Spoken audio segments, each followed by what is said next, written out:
हाँ जी। व्यवधान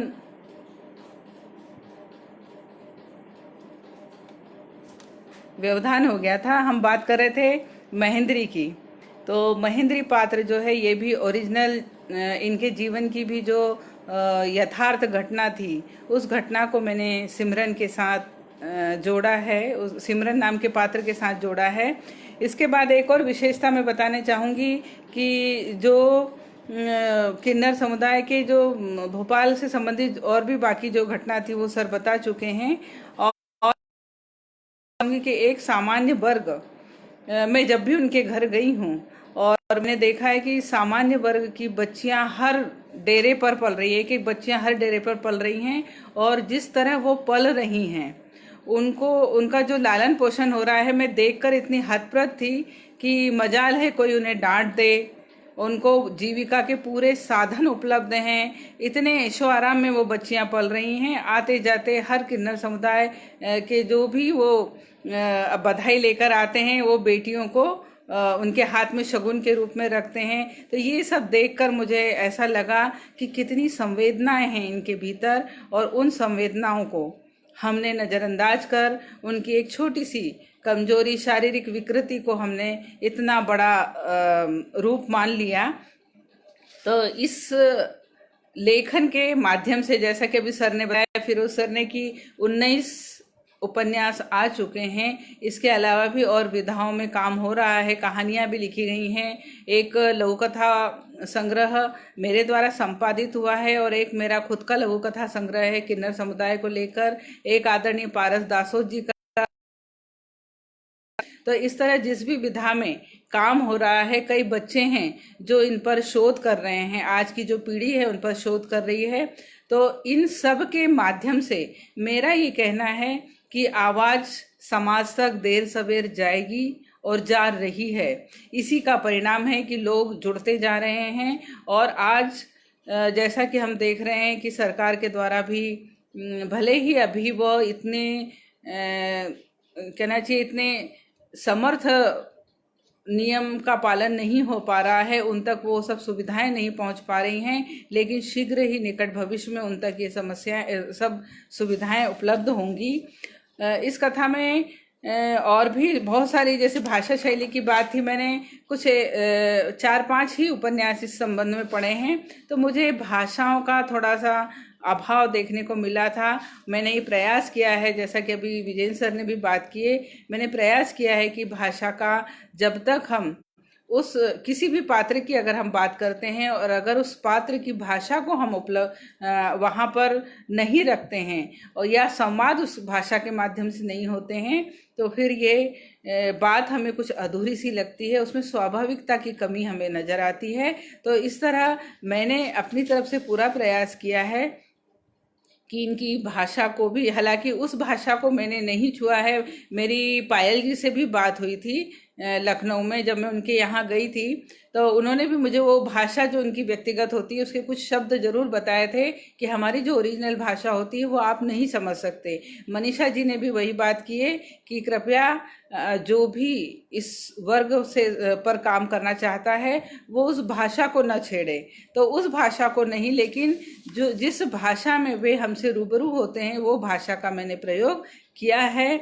उनकी दिनचर्या को, कई बार मैं दोपहर के समय भी गई हूँ वहाँ पर, तो मैंने जब उनकी दिनचर्या देखी है तो कई बार ऐसे अवसर भी आए हैं कि पूरे तामझाम के, वो जिक्र भी मैंने उपन्यास में किया है कि पूरे तामझाम के साथ उनका मेकअप है। जैसे उन्होंने कहा कि अगर हम कहीं किराए से घर लेने जाते हैं तो हमें घर भी ज़्यादा दाम में मिलता है। अगर हम बस में सफ़र करते हैं तो बस में भी कुछ लोग हमारे साथ सफ़र, कुछ महिलाएं जिन्हें हमारे साथ बैठने में आपत्ति है, कुछ पुरुष उन्हें हमारे साथ बैठने में आपत्ति होती है, तो हमने ऑटो रिक्शा का प्रबंध किया है अपने लिए।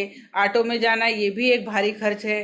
तो इस तरह के जो भारी खर्च उनको मिलते हैं, सुबह वे इस उम्मीद से निकलते हैं कि कहीं ना कहीं रोजी रोटी का कोई साधन आज उन्हें मिलेगा, कोई ना कोई बधाई उन्हें मिलेगी। लेकिन जब पूरा दिन घूमने के बाद वो बगैर बोनी के घर लौट के आते हैं, तब उनकी मायूसी क्या होती है, वह भी मैं उसकी प्रत्यक्ष गवाह हूँ। मैंने वो सब चीजें देखी हैं। अभी बात की थी यथार्थ की बात के साथ ही मैं अपनी बात जोड़ूंगी कि विजयन सर ने जो बात की थी कि, और कई शोधार्थियों ने भी वो प्रश्न, अक्रम जी ने भी ये प्रश्न किया है कि दुआ कबूल होती है, बद्दुआ नहीं। ये बात समझ में नहीं आई। देखिए, मेरा ये मानना है कि दुआ और बद्दुआ, पहली बात तो कुछ नहीं होती है, हमारा आत्मबल होता है। अगर हमारा आत्मबल मजबूत है तो हमें किसी की कही हुई बात लगता है कि किसी ने कहा कि जाओ फर्स्ट क्लास पास हो गए, हमारा आत्मबल मजबूत है, हमने बहुत पढ़ाई की है, हम फर्स्ट क्लास हो गए, हमने मान लिया उनकी दुआ कबूल हो गई। उन्होंने कहा जाओ तुम फेल हो जाओगे, हमने मन में धारण कर लिया कि हम कितना भी पढ़ लेंगे, हमें तो बद्दुआ मिल गई है, हम तो फेल हो जाएंगे, तो हम निश्चित फेल हो जाएंगे। तो दुआ बद्दुआ कुछ नहीं होती है, ये हमारे मन का भ्रम होता है।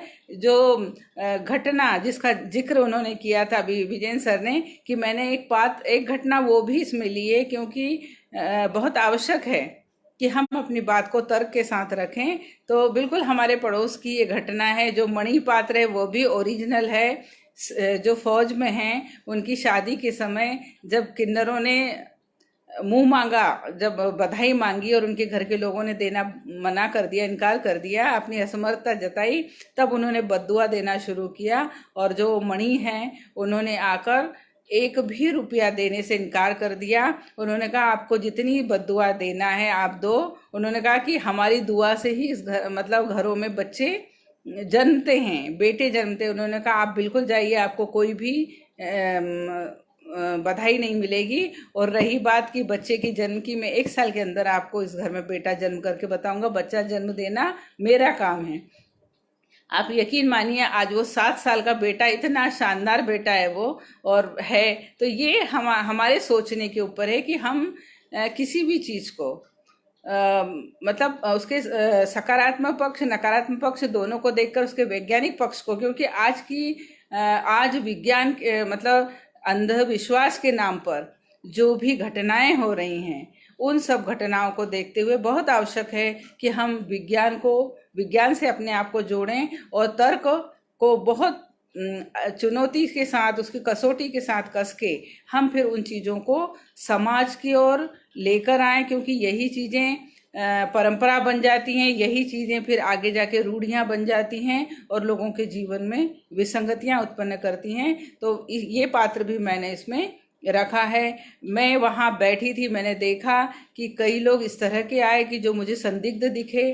तब मैंने चर्चा की तो उन्होंने बताया कि अब बधाइयों से हमें उतनी इनकम होती नहीं है और इसीलिए हमें कुछ और काम भी करने पड़ते हैं। वो काम थे उनके, किसी की उधारी वसूल करना, किसी का कुछ इस तरह के जो काम है, इस तरह के भी व्यवसाय वो लोग उसके अंतर्गत करते हैं, मैंने देखा है। तो इन सब के बीच में मेरा यही कहना है जी, कामिनी जी, इन सब के बीच मेरा यही कहना है कि ढोलक की जो थाप है, ढोलक की थाप में जो ये इनकी जिंदगियों के दर्द हैं और जिन्हें हम महज ढोलक की थाप के रूप में देखते हैं और आनंदित होते हैं, उसका आनंद उठाते हैं, उनके गीतों का आनंद उठाते हैं, लेकिन उनके जीवन का जो दर्द है हमें वह भी समझना बहुत आवश्यक है। हम ये स्वीकार करें कि वो भी हमारे समाज का ही एक हिस्सा है। इनकी जो गुरु शिष्य परंपरा है, उस गुरु शिष्य परंपरा को भी मैं नमन करती हूँ कि आज हमारे सामान्य वर्ग में गुरु शिष्य परंपरा धूमिल होती जा रही है। और यहाँ आप देखेंगे कि एक डेरे में सभी धर्म के लोग, अलग अलग परिवारों से आए हुए, अलग अलग नेचर के लोग, अलग अलग प्रकृति के स्वभाव के लोग हैं, लेकिन एक गुरु है। उसका मैनेजमेंट देखिए, उसका प्रबंधन देखिए कि वो कैसे सबको प्रबंधित करके रखता है। दूसरा, अगर वे ग्रुप में हैं तो फिर क्या परेशानी है, वो भी एक परिवार हुआ। कई लोग यह भी विषय उठा सकते हैं। फिरोज सर कह रहे हैं कि अब इस विषय पर नेशनल या इंटरनेशनल वेबिनार आयोजित करवाना चाहिए। बिल्कुल सर, और इससे ये जानकारी मिलेगी कि विदेशों में इस तरह के व्यवहार उनके साथ नहीं होते हैं। थाईलैंड की मैंने कुछ किन्नर समुदाय के लोग देखे, बिल्कुल सामान्य कि आपको पता ही नहीं चलेगा कि ये थर्ड जेंडर हैं। और वहाँ पे वो लोग रहते भी बिल्कुल ऐसे हैं कि सामान्य लोगों की तरह, आपके आसपास से भी जाएंगे तो आपको बिल्कुल एहसास नहीं होगा कि ये कोई और समुदाय के लोग हैं। वैसे ही काम कर रहे हैं, वैसे ही जीवन जी रहे हैं। लेकिन हमारे यहाँ उनको समाज से अलग करके एक ऐसा मतलब उनकी प्रतिभाओं को, उनकी ऊर्जा को, उनकी क्षमता को हमने समेट दिया है। और यकीन मानिए कि आज, जैसा कि एक सेमिनार में ही शायद निखिल सर ने कहा था कि 2 लाख के आसपास किन्नर समुदाय हैं, तो 2 लाख लोगों की ऊर्जा, उनकी क्षमता, उनकी योग्यता देश के लिए कितनी मायने रखती है। हमने 2 लाख लोगों की ऊर्जा से देश को महरूम रखा है। अगर वे भी देश के लिए कुछ कर पाते तो निश्चित रूप से देश उनकी योग्यता से लाभान्वित होता। तो इस तरह की भावनाएं समाज से देर सवेर निकलेंगी ही, और निकल रही हैं। हमारे भोपाल में संजना जो हैं, वो जो शायद देश के पहले नेत्रहीन आईएएस हैं, उनकी प्राइवेट सेक्रेटरी हैं और समाज कल्याण विभाग में कार्य कर रही हैं। और बिल्कुल उन्हें समाज में काफ़ी जगह बुलाया जाता है, उनका इतना सम्मान है। तो जब तक ये लोग रोजगार से नहीं जुड़ेंगे, क्योंकि रोजगार से जुड़े हैं, कई लोगों से उनका संपर्क बना है, तो लोगों ने जाना कि अरे इनमें भी बहुत योग्यता है, इन्हें भी हम अपने साथ रख सकते हैं। तो बकायदा उन्हें किसी भी प्रोग्राम में अतिथि के रूप में बुलाया जाता है। तो सरिता जी कह रही हैं, किन्नर जीवन में महत्वपूर्ण जानकारी देने वाले व्याख्यानों के आयोजन के लिए बिल्कुल ये मंच जो है, इस मंच के लिए हम जितना धन्यवाद करें कम है। क्योंकि ये इस मंच के माध्यम से जागृति का ये जो मंच है, इसने दूर दूर तक ये संदेश लोगों तक पहुंचाया है कि इस वर्ग में भी संवेदनाएं हैं और हमें इस संवेदनाओं से जोड़ना चाहिए, उनकी संवेदनाओं का सम्मान करना चाहिए। तो इसलिए जो इनके लिपे पुते जो चेहरे हैं उनको आप देखेंगे। और जनरली हम लोग हमेशा उदाहरण देते हैं भगवान राम का, कि भगवान राम ने उन्हें आशीर्वाद दिया था कि कलयुग में आपका शासन होगा। जिस तरह भगवान राम अपने वचन के पक्के थे, इसी तरह आप देखेंगे कि मंगलामुखी उपन्यास के अंतर्गत जो गुरुमाई है, पहली गुरुमाई शिल्पा बनती हैं, वो भी अपनी वचन की पक्की हैं। और दूसरी है महेंद्री, जो पूरी उम्र, मतलब उनका जीवन ही एक तरह से बदल जाता है शकुन के परिवार से जुड़ने से। हालांकि शुरू में इसका एक महत्वपूर्ण, आप जब कहानी पढ़ेंगे कि आप खुद देखेंगे कि महेंद्री जो होती है, किस तरह शुरू में शकुन का सबसे ज्यादा विरोध महेंद्री के द्वारा होता है, और बाद में एक इंसान के, एक सामान्य वर्ग के संपर्क में रहने से, एक मासूम बच्ची के संपर्क में रहने से महेंद्री का जीवन कैसे बदल जाता है, ये आपको इसके अंतर्गत मिलेगा। इनके व्यक्तित्व की कितनी ऊंचाइयां हैं वो आप इस उपन्यास के माध्यम से देख पाएंगे। तो मेरी ऐसी उम्मीद है, मनीषा जी जुड़ गई हैं। मनीषा जी नमस्कार, और बहुत अच्छा लगा आप आई।